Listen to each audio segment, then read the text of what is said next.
प्रिय विद्यार्थियों, हिंदी परिवार की ऑनलाइन पाठशाला में आज हम पढ़ने वाले हैं पत्रकारीय लेखन से संबंधित पांचवा वीडियो, पांचवा एपिसोड, जो कि विचारपरक लेखन से संबंधित है। और विद्यार्थियों, इसी पांचवें एपिसोड के साथ, इस विचारपरक लेखन के साथ, ये जो आपका पहला जो टॉपिक दिया हुआ था पत्रकारीय लेखन का, वो संपूर्ण हो जाएगा। उसके बाद में दूसरा जो टॉपिक है वो शुरू किया जाएगा।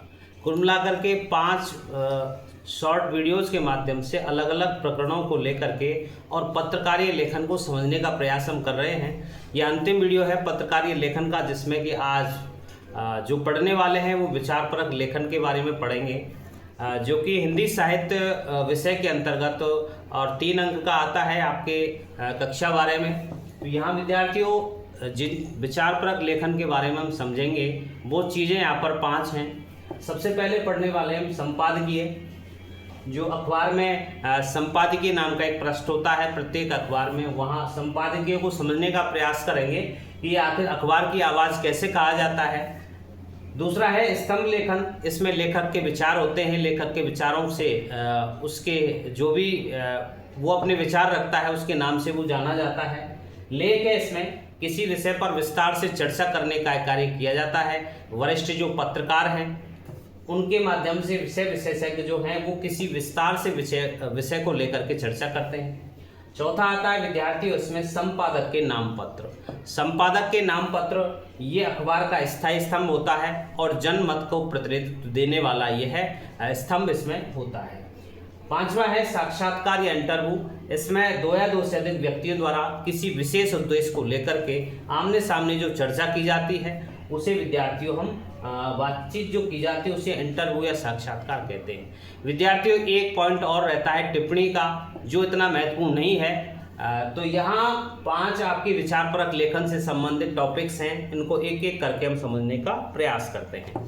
देखिए विद्यार्थियों, आपने देखा है किसी भी समाचार पत्र में समाचार लेखन और फीचर लेखन के अलावा भी बहुत सी विचारपरक सामग्री हुआ करती है, वो भी छपती है। यानी कि समाचार छपते हैं, फीचर लेखन भी छपता है, उसके साथ साथ बहुत से विचारपरक सामग्री भी वहाँ उस अखबार में, किसी भी अखबार में छपती है।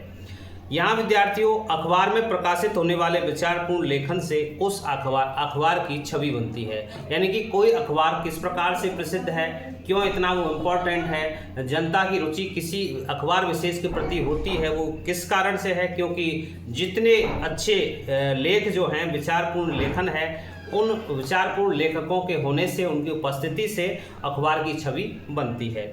यहाँ विद्यार्थियों आपको बताया गया कि विचारपरक जो लेखन है उसमें ये सामग्री शामिल होती है। पहला है विद्यार्थियों संपादकीय, जो कि समाचारों में संपादकीय जो पृष्ठ होता है उस पर प्रकाशित होने वाले जो संपादकीय लेख हैं। दूसरा है विद्यार्थियों लेख। तीसरा है संपादक के नाम पत्र। चौथा है स्तंभ लेखन और अगला है साक्षात्कार या इंटरव्यू। अगला है, इससे भी एक और आता है टिप्पणियाँ। कई बार ऐसी स्थिति में हमको ये भी लिख लेना चाहिए टिप्पणी, क्योंकि स्थिति ऐसी आती है कि प्रश्न इस प्रकार से भी आ सकता है कि विचारपरक लेखन के अंतर्गत निम्नलिखित में से कौन सा तत्व नहीं होता है, कौन सी चीज की उपस्थिति होती है या नहीं होती है। यदि उसमें टिप्पणी आती है तो ये भी इस विचारपरक लेखन का एक अंग होता है। तो विद्यार्थियों शुरू करते हैं पहला टॉपिक, जो कि संपादकीय लेखन से संबंधित होता है। आखिर संपादकीय क्या होता है? देखिए विद्यार्थियों, ये किसी समाचार पत्र के संपादकीय पृष्ठ पर प्रकाशित होता है। कोई भी समाचार पत्र है उसमें एक संपादकीय पृष्ठ होता है और संपादकीय पृष्ठ पर लिखे हुए जो विचार हैं वो क्या कहलाते हैं? संपादकीय कहते हैं। अब संपादकीय जो लेखन है वो उसको लिखने वाले कौन होते हैं? अखबार के संपादक होते हैं और उनके सहयोगी संपादक जो होते हैं इसको लिखते हैं। कुल मिलाकर के यदि डायरेक्ट पूछा जाए कि संपादकीय कौन लिखता है, तो सहायक संपादक प्राय संपादकीय लिखते हैं। सहायक संपादक जो होते हैं वो संपादकीय लिखने का काम वो करते हैं। संपादकीय को एक परिभाषा के रूप में भी जाना जाता है और एक स्पष्ट छवि के रूप में इसे इस प्रकार से पहचाना जाता है विद्यार्थियों कि डायरेक्ट पूछ लिया जाता है कि किस स्थिति को या किस सामग्री को, किस प्रकाशन सामग्री को और अखबार की आवाज़ कहा जाता है। तो विद्यार्थियों संपादकीय को अखबार की आवाज़ कहा जाता है। इसमें संपादकीयों के माध्यम से किसी भी घटना है, समस्या है और मुद्दा है, उसके प्रति अपनी राय प्रकट वो करते हैं। संपादकीय के माध्यम से क्या किया जाता है, किसी भी घटना, समस्या या मुद्दे के प्रति लेखकों के द्वारा, यानी कि जो संपादक हैं उनके द्वारा क्या किया जाता है, अपनी राय प्रकट की जाती है। एक बात और इम्पोर्टेंट है विद्यार्थियों कि उस समाचार मंडल से जुड़ा हुआ जो संपादक है वही संपादकीय लिख सकता है, बाहर का कोई भी संपादकीय नहीं लिख सकता, बाहर का लेखक संपादकीय नहीं लिख सकता है। अब विद्यार्थियों प्रश्न आता है कि संपादकीय क्यों लिखा जाता है, उसका उद्देश्य क्या है, लिखने का उद्देश्य क्या है। तो देखते हैं कि किसी समस्या, घटना या मुद्दे पर समाचार पत्र के लेखकों के विचार लोगों तक पहुंचाना। कि कोई भी समाज में घटना है, देश में घटना है, कोई भी मुद्दा है, कोई भी समस्या है विद्यार्थियों, तो उस मुद्दे के बारे में उस अखबार विशेष की राय क्या है, उस राय को जनता तक पहुंचाना ही क्या है, संपादकीय का उद्देश्य होता है। संपादकीय किसी व्यक्ति विशेष के विचार नहीं होते। ये नहीं कि एक व्यक्ति ने लिख दिया अपने विचार, क्योंकि प्रत्येक समस्या के बारे में यदि प्रत्येक व्यक्ति से अलग अलग व्यक्तियों से पूछा जाता है तो सबके विचार अलग अलग होते। तो यहाँ किसी व्यक्ति विशेष के वो विचार नहीं होते जो जनता तक पहुंचाए जाते हैं, बल्कि उसके ये पूरे के पूरे अखबार जो संपादन मंडल है उसकी तरफ के विचार होते हैं, उस अखबार विशेष के विचार होते हैं, नहीं कि किसी लेखक विशेष, संपादक विशेष के ये विचार नहीं होते। और किसी के नाम से इनको नहीं छापा जाता कि ये इसके विचार है, ये उस अखबार की आवाज़ है, उस संपादकीय है वो, इसलिए किसके नाम से उसको नहीं छापा जाता है। दूसरा है विद्यार्थियों स्तंभ लेखन। स्तंभ लेखन क्या है, इसमें लिख रहा है लेखक के विचार, जो भी लेखक है उनके क्या क्या विचार है उनको। तो जो स्तंभ लेखन है वो भी विचारपरक लेखन का एक प्रमुख रूप है। स्तंभ लेखन से आशय अखबार में नियमित रूप से प्रकाशित होने वाली सामग्री है। यानी कि स्तंभ लेखन जो वो, देखिए स्तंभ का मतलब होता है खंबा, स्तंभ का मतलब होता है खंबा, यानी कि एक थीम होती है निश्चित, उस थीम को क्रमिक रूप से छापा जाता है और नियमित रूप से वो प्रकाश सामग्री क्या होती है, प्रकाशित होती है। वो नियमित रूप से प्रकाशित होने वाली जो सामग्री है किसी अखबार विशेष में स्तंभ लेखन कहलाती है। ये समाचार पत्र या पत्रिका के हर अंक में ये क्या है, प्रकाशित होती है, छपती है। स्तंभ लेखन का विषय चुनने का और उसमें विचार व्यक्त करने को लेखक को पूरी तरह से छूट रहती है। ये लेखक के विचार होते हैं, किसी लेखक विशेष के विचार होते हैं। जहाँ हमने पढ़ा संपादकीय, यदि ऐसा उसमें आता है अंतर के संपादकीय और स्तंभ लेखन में क्या अंतर है, तो संपादकीय में तो किसी लेखक विशेष के विचार नहीं होते, पूरे के पूरे अखबार की आवाज़ होता है वो संपादकीय। जबकि स्तंभ लेखन में किसी लेखक विशेष के क्या होते हैं, विचार होते हैं और अपने विचारों को प्रकट करने के लिए उस लेखक विशेष को पूरी छूट रहती है। तो ये जो स्तंभ लेखन है, जहां हम संपादकीय की बात कर रहे थे कि इसमें किसी लेखक के नाम से, संपादक के नाम से नहीं छापी जाती, जबकि यहाँ स्तंभ लेखन में होता यह है कि स्तंभ लेखन को लेखक के नाम से ही जाना जाता है। स्तंभ में लेखक के विचार अभिव्यक्त होते हैं, इसी कारण स्तंभ अपने पाठकों के नाम पर जाने जाते हैं और पसंद किए जाते हैं। तो यहाँ पढ़ा आपने कि स्तंभ में क्या होता है, लेखकों के विचार होते हैं और अब स्तंभ अपने लेखकों के नाम पर जाने जाते हैं और पसंद किए जाते हैं। कि फला लेखक जो इतना विख्यात है, उसके विचार अति उत्तम है, इस अखबार में वो छापता है, तो उसको इस निश्चित धारा में जो पाठक है वो पढ़ने का प्रयास करता है। और वो जो लेख होते हैं, वो जो स्तंभ लेखन है, वो उसी लेखक के नाम से वो छापा जाता है और उसी के नाम से वो जाना जाता है। विद्यार्थियों तीसरा हम पढ़ते हैं यहाँ संपादक के नाम पत्र। लेख को बाद में पढ़ने वाले हैं, जो अति महत्वपूर्ण है संपादकीय स्तंभ लेखन और यहाँ इस संपादक के नाम पत्र। संपादक के नाम पत्र देखिए, प्रत्येक जो चीज है वो संपादन अखबार मंडल की तरफ से आती है, लेकिन एक कोना भी होता है जो क्या होता है, जो भी पाठक वर्ग हैं वो अपने विचारों को अखबार के माध्यम से संपादक को प्रेषित करते हैं और अपनी राय उसमें प्रकट करते हैं। तो यहाँ एक स्थायी स्तंभ होता है, प्रत्येक अखबार में होता है। ये पाठकों का अपना एक स्तंभ होता है। यहाँ तो पाठकों का जो स्तंभ है, जो समाचार पत्र को पढ़ते हैं उनका स्तंभ है, वो क्या लिख रहे हैं, एक तरह से आप देखेंगे इसमें चिट्ठी जैसे लिख रहा है, संपादक के नाम पत्र, यानी कि पाठक जो है वो संपादक के लिए लिख रहा है। तो ये किसी अखबार में स्थायी स्तंभ होता है, पाठकों का अपना स्तंभ होता है, और ये कहाँ प्रकाशित होता है, संपादकीय पृष्ठ पर प्रकाशित स्तंभ होता है। पूछा जाता है कई बार, संपादक के नाम पत्र ऐसा जो स्तंभ है वो किसी अखबार में कहाँ प्रकाशित होता है, तो वो प्रकाशित होता है विद्यार्थियों संपादकीय पृष्ठ पर वो प्रकाशित होता है।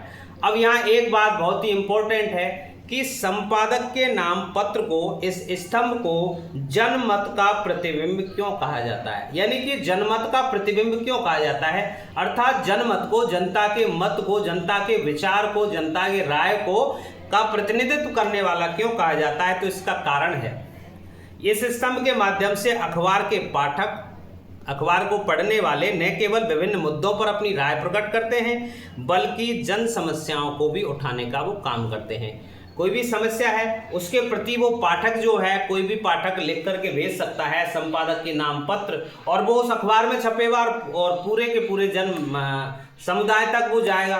तो अपने विचारों को कोई पाठक संपादक के नाम से छापता है और अपनी राय व्यक्त करता है और जन समस्याओं को भी उस माध्यम से वो उठाता है।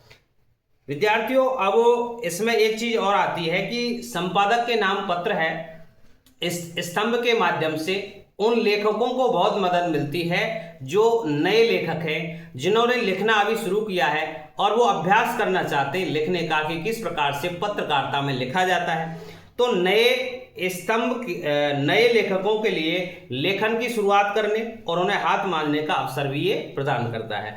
ऐसा डायरेक्ट आ सकता है कि नए लेखकों के लिए लेखन की शुरुआत करने का अखबार में संबंधित जो स्तंभ होता है वो कौन सा होता है, तो वो है विद्यार्थियों संपादक के नाम पत्र। यानी कि संपादक को हम लिख रहे हैं और लिख करके प्रेषित कर रहे हैं कि हम अपनी राय इस प्रकार से बताते, तो नए जो लेखक हैं उनको लिखना सिखाने के लिए, अपना अभ्यास करने, लेखन का अभ्यास करने के लिए जो पत्रकारिता से संबंधित विषय होते हैं, मुद्दे होते हैं, उनके संबंध में आपकी लेखन की शैली कैसी, उसको अभ्यास करने के लिए प्रयुक्त किए जाते हैं। अगला टॉपिक आता है विद्यार्थियों लेख। लेख क्या है, आपने बहुत से लेख देखे होंगे, किसी भी विषय पर विस्तार से चर्चा करने वाली जो स्थिति होती है। अब यहाँ पर संपादकीय पृष्ठ पर कुछ समसामयिक मुद्दों पर वरिष्ठ पत्रकार या विषय विशेषज्ञों के लेख प्रकाशित होते रहते हैं। कोई भी समसामयिक मुद्दा है, जो भी घटना वर्तमान में घटित हुई है, उससे संबंधित विषय से संबंधित जो वरिष्ठ पत्रकार होते हैं या विषय विशेषज्ञ होते हैं, उनके लेख प्रकाशित होते हैं। लेख में किसी भी विषय पर क्या होती है, विस्तार से चर्चा की जाती है और लेख में किसी विषय को रोचक तरीके से प्रस्तुत किया जाता है, रोचक तरीके से समझाया जाता है। यहाँ विद्यार्थियों लेखों के दो प्रकार बताए गए हैं। एक साहित्यिक लेख हो सकते हैं, किसी रचना से संबंधित, साहित्य से संबंधित, और दूसरा है सूचनात्मक लेख, केवल सूचना देने संबंधी लेख हो सकते हैं। तो साहित्यिक लेख, सूचनात्मक लेख।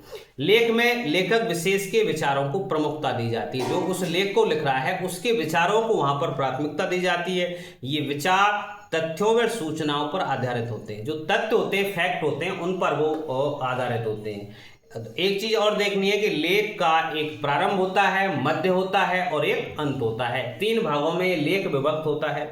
अब आता है एक प्रश्न कि एक अच्छा लेख हम कैसे लिखें, इसके क्या क्या ध्यान देने योग्य ध्यातव्य बिंदु हैं जिनका ध्यान रख करके हम अच्छा लेख लिख सकते हैं। तो सबसे पहले बात यह आती है कि लेखक के जो विचार हैं वो तथ्यों और सूचनाओं पर आधारित होने चाहिए। वैसे ही नहीं, अपनी कल्पना शक्ति के आधार पर नहीं, जबकि होना यह चाहिए कि लेखक के जो विचार हैं वो तथ्यों पर, सूचनाओं पर आधारित होना चाहिए, तब जाकर के अच्छे लेख की श्रेणी में वो आता है। लेख लिखने से पहले लिखने के लिए विषय की पूरी जानकारी होनी चाहिए। जिस लेख के बारे में लिख रहे हैं उस विषय से संबंधित पूरी विशेषज्ञता होनी चाहिए, पूरी की पूरी जानकारी उस विषय से संबंधित होनी चाहिए। लेख लिखने से पहले उस विषय की पृष्ठभूमि सामग्री जुटाना आवश्यक है कि आंकड़े कहां से लिए जा सकते हैं, ये पूरी की पूरी जो स्थिति है, सामग्री है, वो जुटाना आवश्यक है। लेख लिखने की शुरुआत ऐसे विषय से करनी चाहिए जिस पर अच्छी पकड़ और जानकारी हो किसी लेखक विशेष को। यहाँ विद्यार्थियों अब अंत में आता है साक्षात्कार या इंटरव्यू। बहुत सा काम पढ़ने वाला है आपका। जैसे आप सीनियर करोगे, ग्रेजुएशन करोगे और नौकरी की तलाश में कहीं होंगे तो कई जो स्थितियां होती हैं वो इंटरव्यू बेस्ड होती हैं आपकी नौकरी से संबंधित। तो वहां आपसे प्रश्न पूछे जाते हैं, मौखिक वार्तालाप होता है और आपको जानने का प्रयास किया जाता है कि किसी क्षेत्र में ये बंदा है जो किस प्रकार से अपना कितना अनुभव रखता है, ज्ञान रखता है। तो साक्षात्कार क्या है, डायरेक्टली प्रश्न आ सकता है।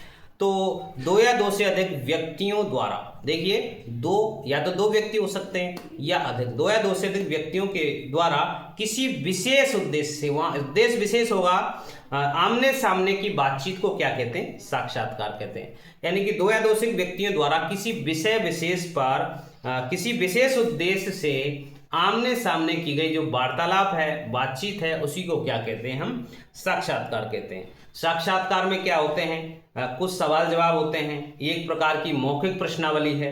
इसमें किसी व्यक्ति के विचारों और प्रतिक्रियाओं को जाना जाता है। एक सफल साक्षात्कार कब होता है संपन्न, ऐसी स्थिति में हम जब प्रश्न आता है तो एक सफल साक्षात्कार के लिए न सिर्फ ज्ञान होना चाहिए बल्कि स्वयं में क्या होना चाहिए, संवेदनशीलता होनी चाहिए, कूटनीति होनी चाहिए, धैर्य और साहस जैसे गुण एक साक्षात्कार के लिए अति आवश्यक ये होते हैं। अब अंत में आता है विद्यार्थियों कि यहाँ पर एक सफल साक्षात्कारकर्ता बनने हेतु क्या क्या आवश्यक है। एक सफल साक्षात्कार जो आप लेने वाले बनेंगे, साक्षात्कार करने वाले बनेंगे, तो वहाँ किन किन चीज़ों की आवश्यकता होती है। तो उसमें यह है कि जिस विषय पर और जिसके साथ हम साक्षात्कार करने जा रहे हैं उसके बारे में हमें पर्याप्त जानकारी होनी चाहिए। सीधे और सरल प्रश्न पूछने चाहिए जो पाठक के मन में होते हैं, जो मन में उपलब्ध स्थितियां हैं, मन में बसी हुई जो अनुभव हैं, उसको निकालने का प्रयास एक सफल साक्षात्कार कर्ता का होना चाहिए। तो प्रिय विद्यार्थियों, ये विचारपरक लेखन था और इसी विचारपरक लेखन के द्वारा इन 5 बिंदुओं के आधार पर आपका जो टॉपिक है पत्रकारीय लेखन से संबंधित 3 अंक को लेकर के आता है, ये यहाँ पर समाप्त होता है। आप हिंदी परिवार की ऑनलाइन पाठशाला को प्रमोट करते रहें, समय का सदुपयोग कीजिए और हिंदी परिवार की ऑनलाइन पाठशाला को प्रमोट करते रहें। मिलते हैं किसी नए टॉपिक के साथ, अभिव्यक्ति और माध्यम के नए टॉपिक के साथ। तब तक के लिए धन्यवाद।